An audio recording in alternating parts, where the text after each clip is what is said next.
she had held him down. She had been there for him for quite a long time.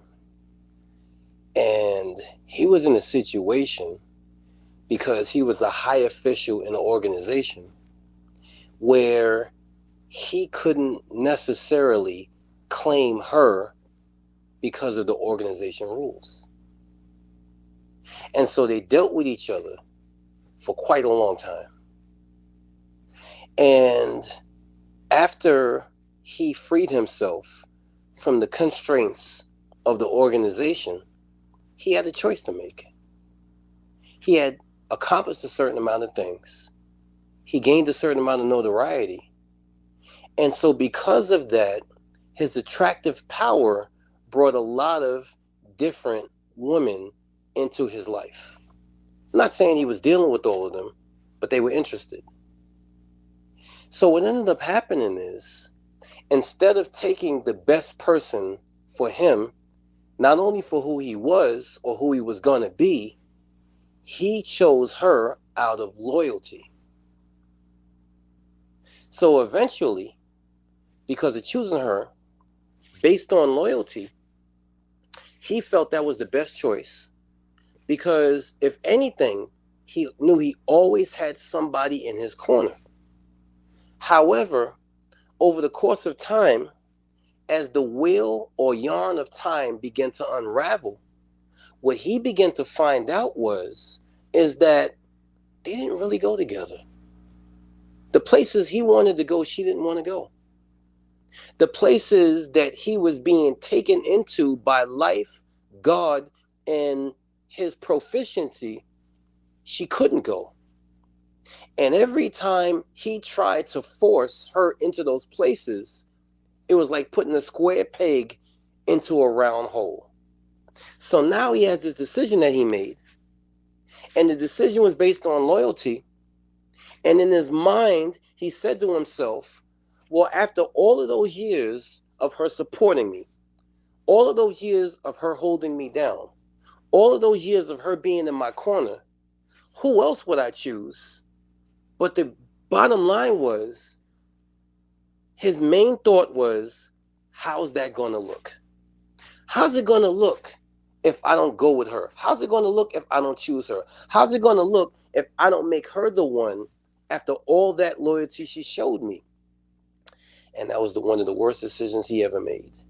Took him many years to come out of it. Took him many years to heal from it. And at the end of the day, when he traces back with accuracy, it doesn't matter what she did to him. It doesn't matter what she said to him. It doesn't matter what she said to his family or all the other stuff that she put him through. The foundational question was, man, did y'all really go together? My name is Dawood Muhammad, and I'm on a mission to reduce intimate partner abuse, known in the West as domestic violence. I, Dawood Muhammad, am also on a mission to study the inevitable conflicts that come in relationships and how we can meet those conflicts, overcome them, and build long-lasting relationships. You know, brothers and sisters, I'm happy to be back. I took a couple of weeks layoff, but really it wasn't a layoff. I was doing collaborations.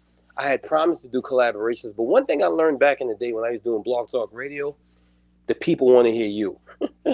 You can have panels, you can have guests, you can have all of that, but when you build an audience based on your unique speaking gift, the people want to hear you. So for the peace, good brother Shades. So for the next couple of weeks, I'm going to do my own show. You know what I'm saying? And then I'm going to start having collaborations again. Anyway, so listen. I have seen hundreds of videos, you know what I'm saying, on YouTube, Facebook, TikTok, whatever, about this Papoose and Remy Ma situation. And everybody is pretty much leaning towards Papoose side. Remy Ma did him wrong. She cheated, allegedly. She did him wrong, allegedly. But here's the thing that I look at. I don't look at the issue because sometimes you don't really know what's going on. Sometimes these celebrities be cooking up stuff just to monetize it. But you know what I really look at? What I look at is what triggers the people and what gets to their heart, and then I speak to that. Because I don't really give a damn about Papoose. And I don't give a damn about Remy Mark, and I damn sure don't give a damn about Easy the Block Captain. But here's the thing I saw that triggered a lot of men, and here's the thing I saw a lot of women talking about. Mr. Papoose would drive up when Remy first went to jail. Now, according to the story that I was told, you know what I'm saying? They was just dating when Remy Ma had a situation with somebody and she decided to shoot the person, and she, you know what I'm saying, she got caught and she got sentenced to 6 years, which is a slap on the wrist because shooting somebody, like, you could get a lot of time for that. But either way, so Pat goes on Vlad TV and he talks about how in the first year he was driving to see this woman every single day. Do you know what kind of loyalty and dedication that takes? And he was driving to see her every single day and bringing her children up sometimes and bringing her family up sometimes, but he was going himself every day. So what triggered the men and what triggered the woman, and even the woman who spoke against it, was if a dude holds you down for that long amount of time, how could you do something like that? But here's the angle that I saw that interested me the most. In the red pill space, men were on hundreds of podcasts saying, why would you try to change a woman like that in the first place? And so I'm not here to judge. I'm not here to say Papoose life is right. I'm not here to say Remy Ma's life is right. But here's what I do want to look at. I find many times in life, you and I, we choose according to superficial reasons, superficial things and feelings that we get, and we never ask the basic question. Do me and that chick even go together? Do me and that dude even go together? I'm sorry, I know you didn't hear me. When you choose somebody and you an educated person and they a street person, do y'all go together? When you choose somebody when you're a six-figure earner and they still working at McDonald's, do y'all go together? When you choose somebody when they're hyper-aggressive and confrontational and you're passive and you're basically passive-aggressive, do y'all go together? And when someone lives a lifestyle where they're always in the public and you prefer a lifestyle when y'all always in the private, do y'all go together? So when you put all of these situations together and you got the oil and water thing, when I was younger in Brooklyn, you know what we called that? We called that a mismatch. So you know what I'm saying? Like you would come outside because, you know, listen, I'm 51, going to be 52 this year. And I come from an era where most black people was poor. So you would come outside, you would have either different color socks on. That was called mismatch. Or you have one short and one tall. That was called mismatch. But the most popular mismatch was when you had on, you know what I'm saying, like a sweater, your brother's sweater or whatever, and you had your pants on. The sweater was too long. And you know what I'm saying? Like, so in other words, people could see right away with the eye test something was wrong with what you had on because what you had on didn't go together. The worst mismatch, though, was when you had on a pair of flaming red Pumas, and then you had on some crazy color jacket that didn't even match with it. Somehow, some way, the people that saw you knew that you was out of order because what you had was not pleasing to the eye, but really what you had, it didn't complement each other. Now, being an artist, here's one of the things they taught me. I drew comics for years, you know what I'm saying, when I was younger. In fact, I was in a comic group. I was a head of comic group, and I also wrote many stories. You could ask about me. All my friends from when I was younger, not only was I the artist, but I was like the RZA. I was the story writer. You know what I'm saying? And so, you know what I'm saying? Like when I was younger, I did that. But then when I went to college, they started teaching me about the foundation of art. And one of the things they taught me in the foundation of art was what's called complementary colors. Okay? So you will notice on your favorite team, almost your favorite team is wearing complementary colors. Yellow and purple is a complementary color. Blue and green is a complementary color. Orange and blue is a complementary color, and red and magenta is a complementary color. And these colors, when you put them together side by side, they complement each other. But what my teacher would always tell me is, when you put these colors together, they vibrate. Where have you heard that word before? They vibrate. So when you put a color that naturally goes with another color, They complement each other. You hear what I'm saying here? And they vibrate. You and I are so used to dealing with somebody from a surface level based on what we see on the outside, and the idea and what our imagination draws up what that person could do for us. We never stop to ask ourselves, if I get with that person, is this going to be a mismatch? When we get together, am I going to be the short sock and they the long sock? Am I going to be the orange sweater and they got the flaming purples? You know what I'm saying? Like, we never ask ourselves this. And so therefore, we choose to get with each other based on surface level things. And then once we make each other feel good through sex, through words of affirmation and touch, we forget about the fact of, do we even go together? If I show up to the company function, can I bring this fool with me? You know what I'm saying? I'm speaking to you, sister, because you're in the corporate world now. You know what I mean? And you know what I'm saying? Like, if you look at the Nicki Minaj situation, here's a highly successful woman, a type A woman, who chose a man that everybody can see on the surface. That's a mismatch. Y'all don't go with each other. Now, mind you, before you go any further, I know it's mixed match. I know it is, but I'm just using childhood slang. You know what I'm saying? And so be that as it may. You know what I'm saying? Like that's a perfect example of a mismatch. But let me go further.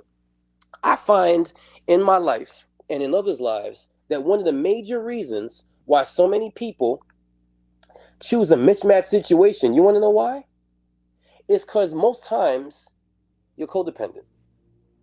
You're a codependent. I'm a codependent. We're codependent people. We can't stand to be by ourselves.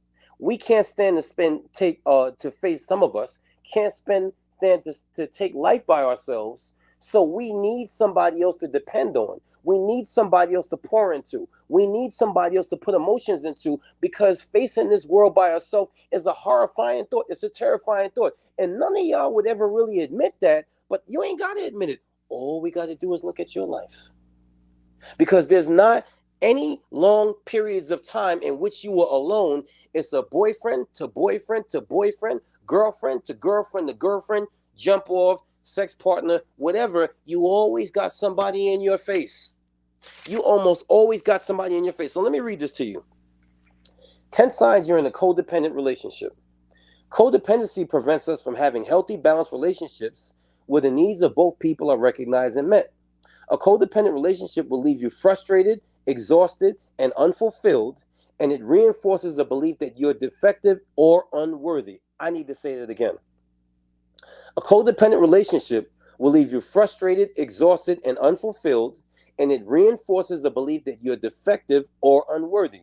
So if you want to break free from codependency, it's important to recognize when you're in a codependent relationship. Now I'm going to read these real briefly. Follow me. Here are some of the telltale signs of a codependent relationship.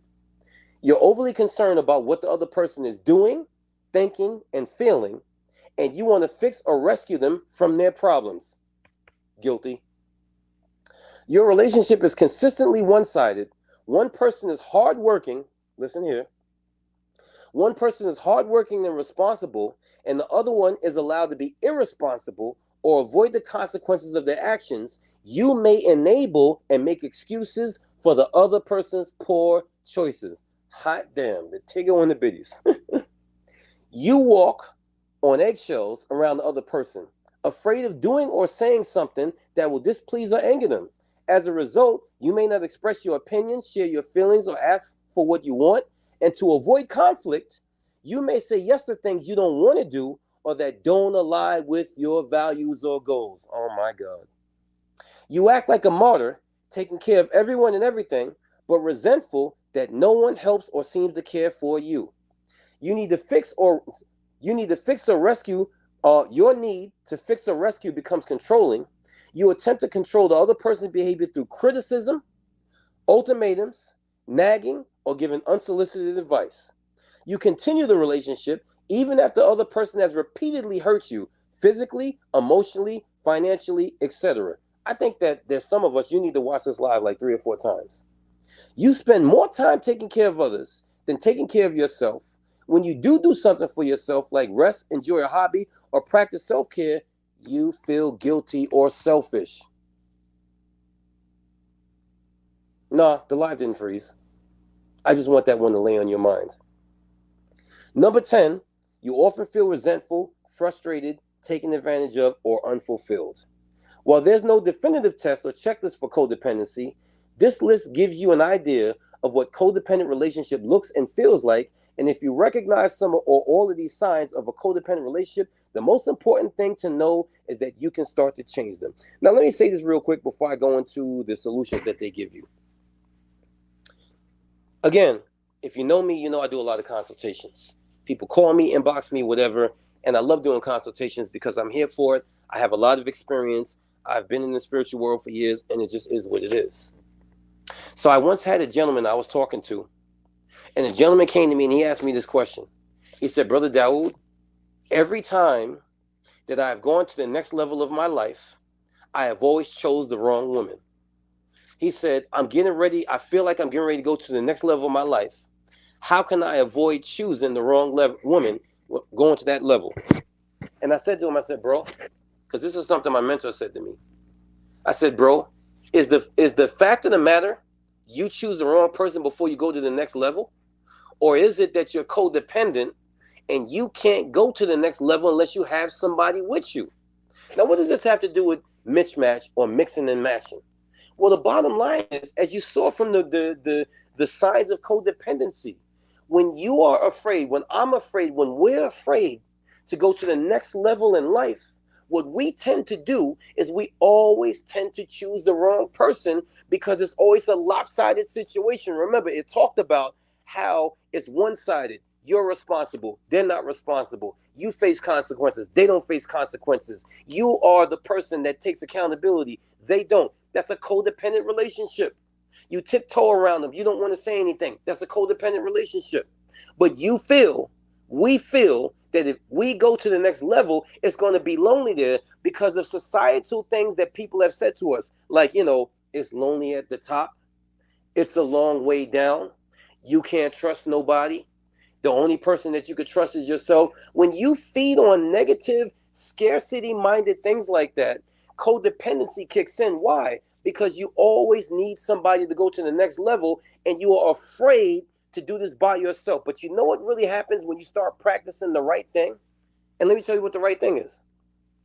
But what happens when you start practicing the right thing, you get to the top, and you're by yourself, and you evaluate it. But you start attracting the right persons, the right people in your life, the right friends, the right family, the right mates. And I was talking about this in my domestic violence class earlier. Here's a sign that you know you got the wrong circle. When you start talking about your successes and the people around you automatically try to find ways to latch onto your success. I have been talking to people sometimes about success in my business, and they say, damn, you're really successful. Can I hold something?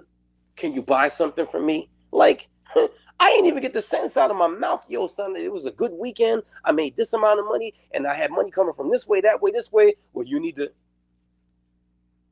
Why you got people like that around you? Why you got people like that in your life? Why do you hold on to people like that? 9 times out of 10 is codependency, because if you analyze it based on the 10 things that I just mentioned, and listen, if you want the article, I can hit you up. Hit me up and I'll give you the article. It's lopsided. What you doing dealing with people like that? What you doing having people like that around? And more importantly, what are you doing making a mate, a person like that? And so therefore, I'm going to read these last couple of things and we're going to get on out of here. It says, the concept of detaching is central to codependency recovery. When you detach, you put some emotional or physical space between yourself and others. It doesn't mean abandoning others. You're talking about being alone now, right? Or ending relationships. Is not selfish or loving. Detaching means you stop obsessing about what others are doing or not doing, their problems, feelings, and so forth. It gives you room to be yourself and take care of yourself. Again, detaching means you stop obsessing about what others are doing or not doing, their problems, feelings, and so forth. It gives you room to be yourself and take care of yourself. Detaching includes not engaging in arguments, leaving a situation that's uncomfortable or unsafe, staying calm rather than reacting, considering your own feelings and needs, listening rather than trying to solve or fix problems, not nagging and criticizing, and setting boundaries.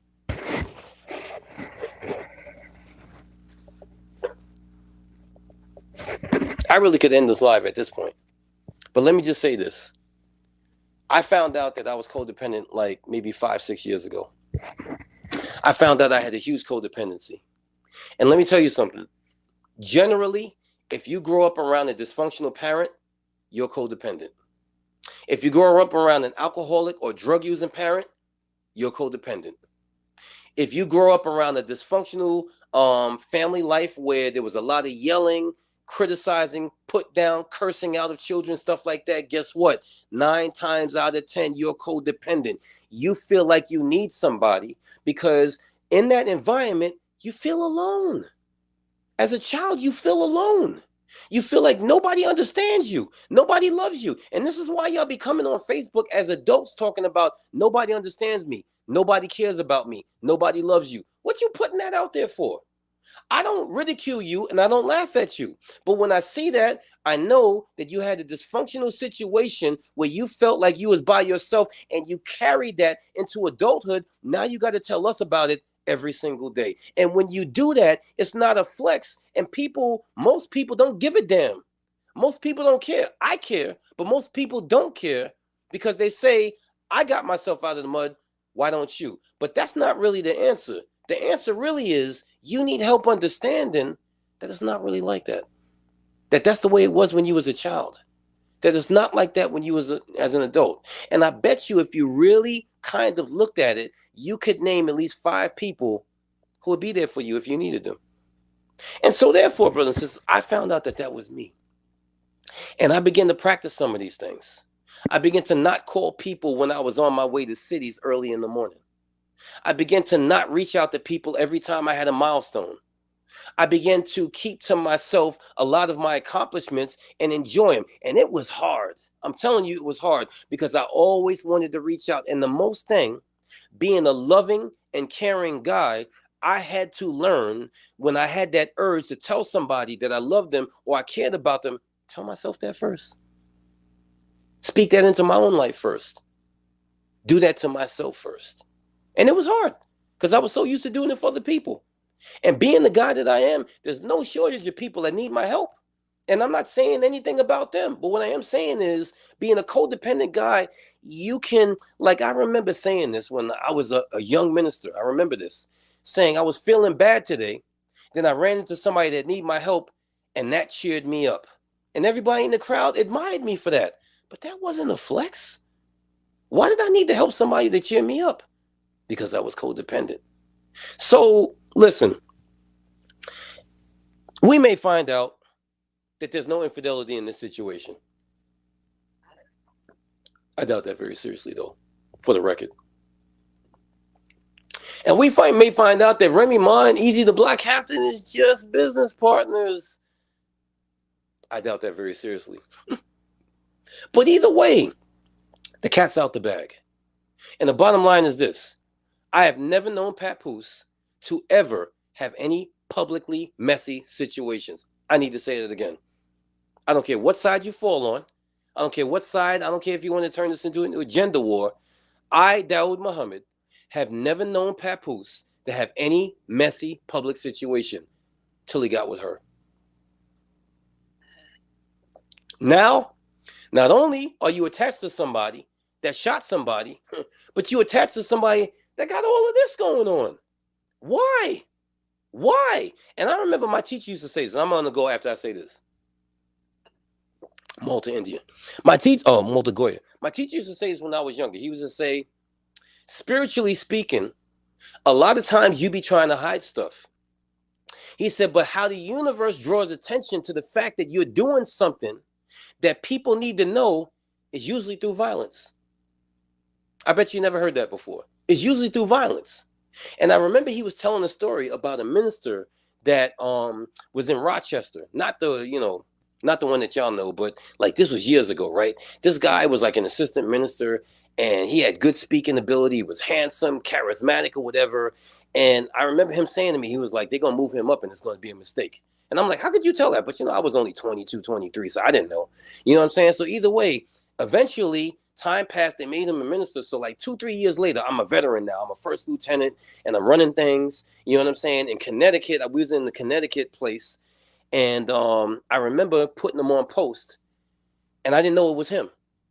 So he goes to me, he goes, "Oh, brother lieutenant, I really like the way you walk your post as a younger person or whatever. I used to be a minister." I was like, "What? What city are you from?" He said, "Rochester." All of a sudden, the lights came on in my eyes, and I remembered the story. I said, "What happened, bro?" So the way the story goes was this dude was philandering and sleeping around with, you know what I'm saying, mad congregants, you know what I mean? And he was getting away with it. Nobody knew about it. So one day they was in the public, you know what I'm saying, and he had security around him. And I mean, from what I understand, he had good security. Like there was no way you could get to him. And somebody threw a bottle, and I'm telling you, it was 5 dudes on him. Somebody threw a bottle, and that bottle still hit him in his head. I mean, it was 5 dudes, and they had him covered. They had him a diamond around. That's what the formation was called, the diamond formation. We really wanted to. Those of you old Muslims, you know what I'm talking about, right? So they had the diamond formation around him, and still that bottle. Now I got hit with a bottle when I was 19 years old. I got a scar on the side of my head. It's not fun. I had to get 16 stitches. And when that happened, they looked at him. They was like, why did they want your blood? Why was they so intent? You understand what I'm saying? Like, this was an unrelated situation, but what it did was it caused everybody to look at this dude. It caused everybody to scrutinize this dude. And shortly after that, they found out what he was doing, and he was removed. And the next thing you know, he was at that place that I was at, and he was at the bottom. You know what I'm saying? And I gotta think in my heart of hearts that when they elevated this dude, he was codependent and he needed somebody to come with him. So I don't know, y'all. You know what I'm saying? Like, I'm not saying anything about anybody particular or whatever, but what I am saying is this. Do y'all go together? Do y'all match with each other? Do y'all complement with each other? And when people see y'all, do y'all vibrate like the colors do? You know what I'm talking about. You've seen couples like that.